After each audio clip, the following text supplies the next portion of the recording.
Bismillahirrahmanirrahim. Welcome back to my channel. Back with a video, and this video is going to be a practical guide for understanding different type of software-defined radio platforms which we have available. As you can see it on my screen, that I have different platforms which I have at my disposal that I used to do SDR and things like that. I'm going to walk you through with each one of them, and then I'm going to show you the software that you can use with them. What are some of the softwares which are available, and I'm going to show you that as well. So let's just walk through with different platforms that we have available. We start off with this one. So this is the first thing that I bought way like about 15 years ago or so. Almost 15 years ago. This is the NULEC RTL-SDR dongle, which is available, which is also known as SDR or $20 dongle, which is available online. You can also buy it from China, but I got it from NULEC. This is the one that I have used for a quite long time. It comes with an MCX connector. So you can get a converter as MCX to SMA, so you can plug in these antennas which are like SMA based antennas. So this is the starting point. Then the second thing is about this dongle. This is the cheaper version of the same dongle that I got it from AliExpress, and you can also get this for like under $10.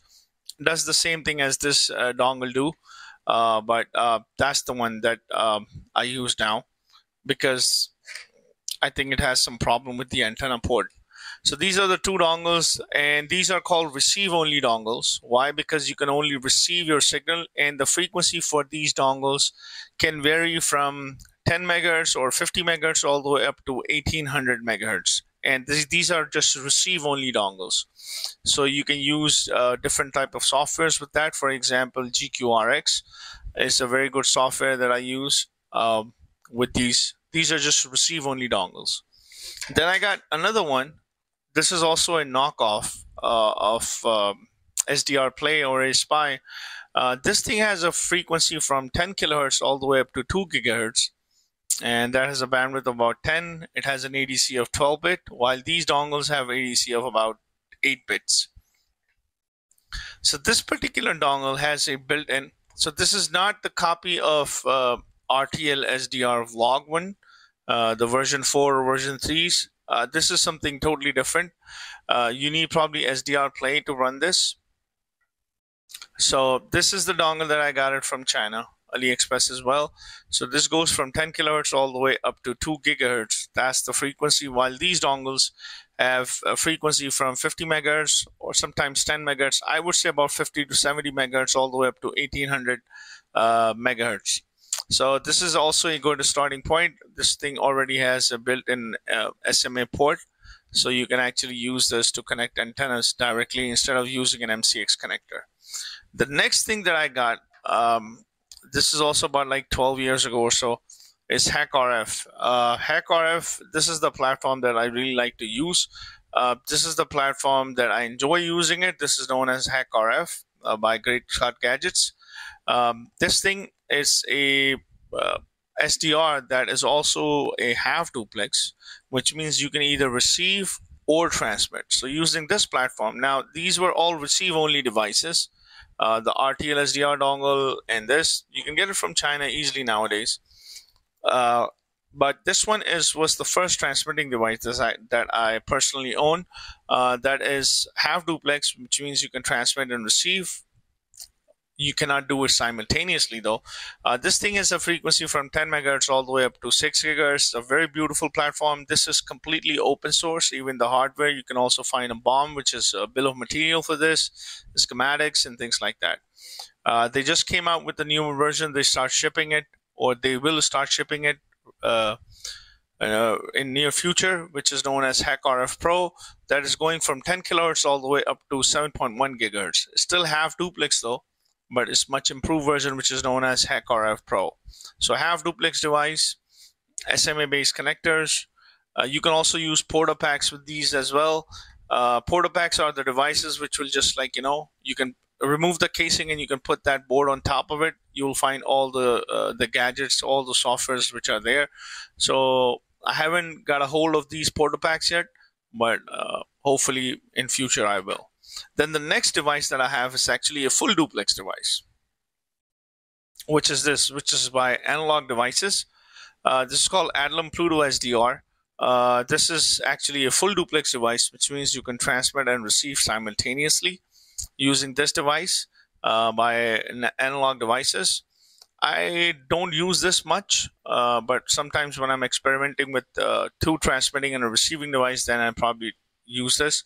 One thing about this particular device, without firmware update, this goes from 325 megahertz. This has a frequency range from 325 megahertz all the way up to 3.8 gigahertz.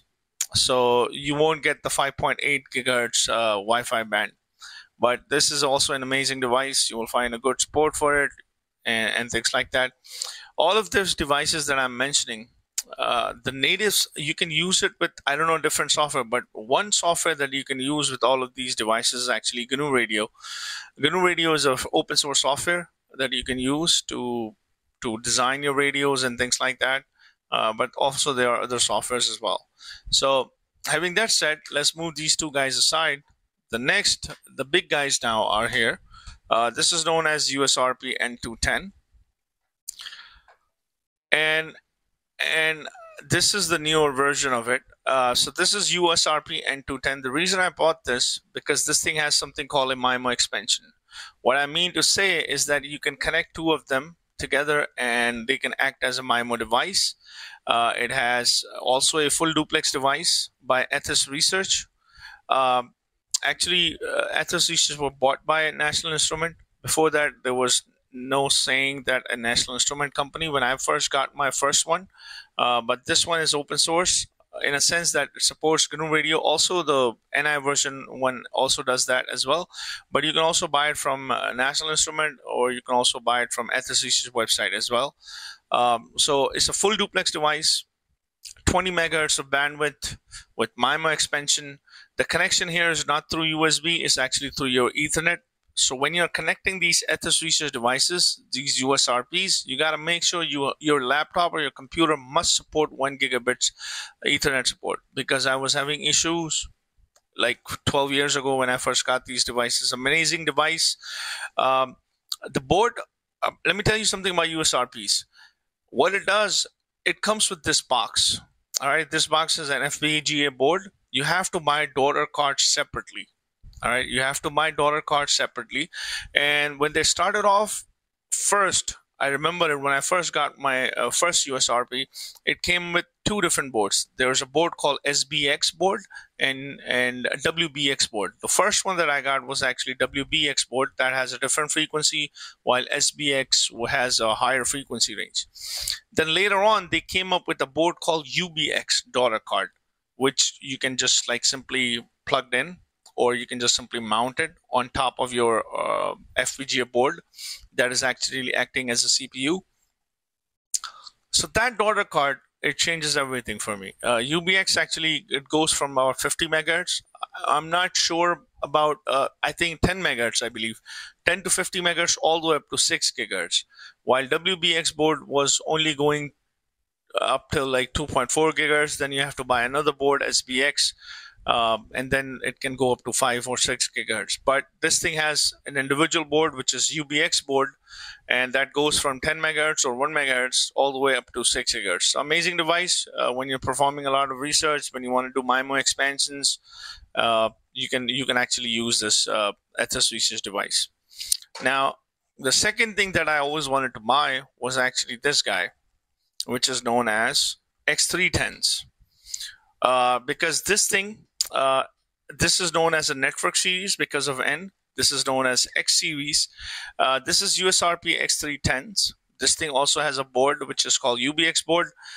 This one has a UBX board that has a bandwidth of about 160 megahertz. This thing has a UBX board that has a bandwidth of about 40 megahertz. The cool thing about this thing was when they introduced it, this thing supports RF NOC, which is RF network on chip design. It uses actually two UBX cards. So I'm just using one UBX card, and you can do 4x4, which means 2 transmitting stream and two receiving stream, 2x2 MIMO. So if you have another UBX card, you can mount it. It has a place inside of it. You can mount it here. You will have 2 of these ports sticking out here as well. So you can do 2 receiving chain and 2 transmitting chain. Amazing device. This supports also gigabit Ethernet. It comes with, if you were to look at it on the back of it, this is where you need to SPF connector, that Ethernet, and it takes in. So this is that SPF connector that converts your Ethernet into gigabit or fiber. So these are the 2 main, these are the big guns, X310s, and we have X310s and N210s and things like that. And then plus you will have this these other devices, like smaller devices like receive only dongles. Now when it comes to software now, the best SDR compilation of Linux that I like is actually Dragon OS. Now Dragon OS, the cool thing about this distribution is this has all the tools pre-compiled in that distribution. So when you were to look at it, so this is right now I'm running Dragon OS Focal. So just simply go in, and when you turn your machine on and when you boot your machine on, just go to ham radio and you will find different tools. The one that I was talking about that you can actually use it as a researcher is actually GNURadio, but I have made several videos on it. I have an entire playlist on GNURadio, but there are other tools. For example, if you just were to search a tier SDR, you will find SDRangel, you will find SDR++, you will find Cubic SDR, you will find Spark SDR, and you name it. All the tools that you need, all the softwares that you need. For example, if you're searching for GQRX, you will find GQRX here. You name it, everything is going to be there in this software. So what you need to do is get one of these devices and download Dragon OS Focal. I love this distribution because I don't have to worry about compiling individual tools. They are just part of the distribution and they work. I mean, you will find some of the tools that I'm still trying to explore. GNURadio is there, SDR++, Q Spectrum Analyzer. Some of the tools are dedicated for individual software. For example, I think one of the tools is Q Spectrum Analyzer, which is actually dedicated for HackRF. But generalized, when it comes to research and designing your own system, GNURadio is the one that I like to use. But you have Spark SDR, SIG Digger, Signal Digger, SDR++, SDRangel, Q Spectrum Analyzer, Q Radio Link, and there are so many different softwares which are there that you can explore. And if you want to get into it, into software-defined radio and understanding what software-defined radio and different software does.